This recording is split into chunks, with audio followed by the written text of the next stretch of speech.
It started like any normal day in the school holidays, but ended in horror and tragedy. 3 innocent young girls killed in a frenzied knife attack. And when I went out, he's holding like a 6-year-old girl in his arms, covered in blood, trying to save her.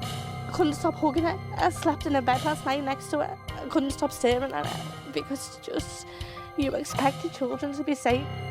It is hard to think of anything more innocent than a Taylor Swift dance class at a summer holiday club for 6 to 11-year-olds. But that was the target for a masked attacker with a knife. The accused, a teenager, barely more than a child himself. This is the story of how the sleepy seaside town of Southport became a scene of terror and grief, how a dance class became deadly, and how anguish turns to anger.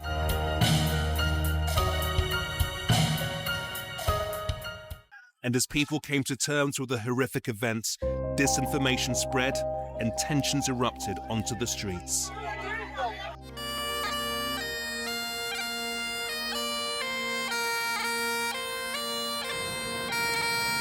And that he has a right to a fair trial. It is extremely important that there should be no reporting, commentary or sharing of information online which could in any way prejudice these proceedings. Kennedy also sought to assure Southport residents that they were bracing for further violence in the days ahead.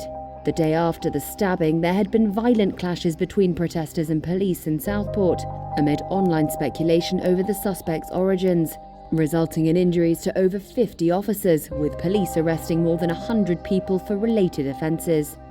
Police believe they were supporters of a right-wing, anti-Islam, anti-immigration group. Standing in Trafalgar Square, I can see in thousands of faces that revival has already begun. Oh, we've got to make England great again. And we will win our country back. Don't touch me! Move away! The biggest problem we've got is millionaires flying around the globe, pursuing their vanity projects and doing what they like with our lives. We're sinking. Too many in.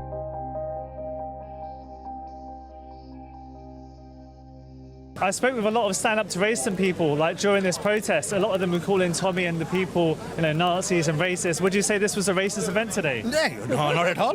You're joking? Trying to save your daughters, trying to save your country, is this racist? I don't think so. It's patriotic. If Tommy is a racist, then the whole England is racist. They say your movement is racist and that it is a privileged white man's racist movement. We have huge diversity in our group, huge diversity. So our movement is full of people from every background, of every race, of every religion, okay?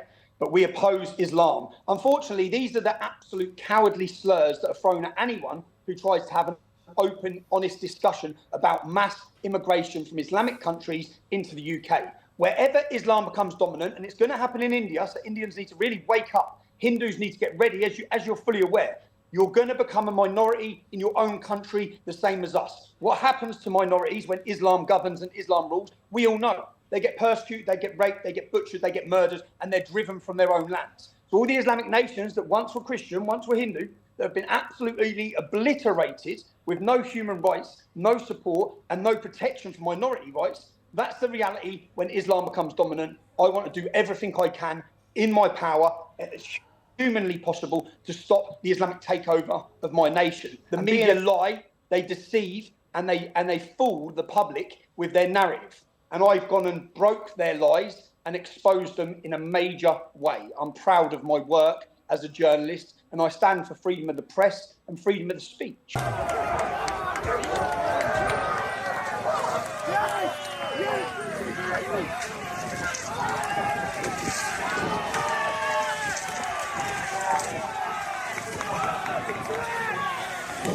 Stumped over, it's stumped over.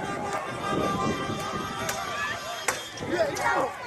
We've tipped over the boiling point here. Come on!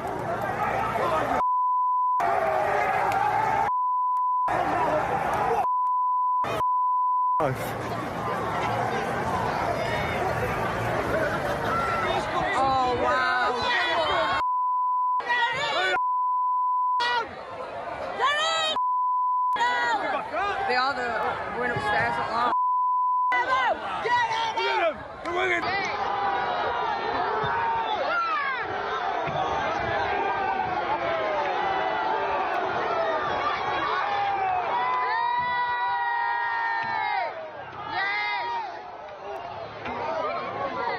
This is not protest. It is organised, violent thuggery. And it has no place on our streets or online. Those that have participated in this violence will face the full force of the law.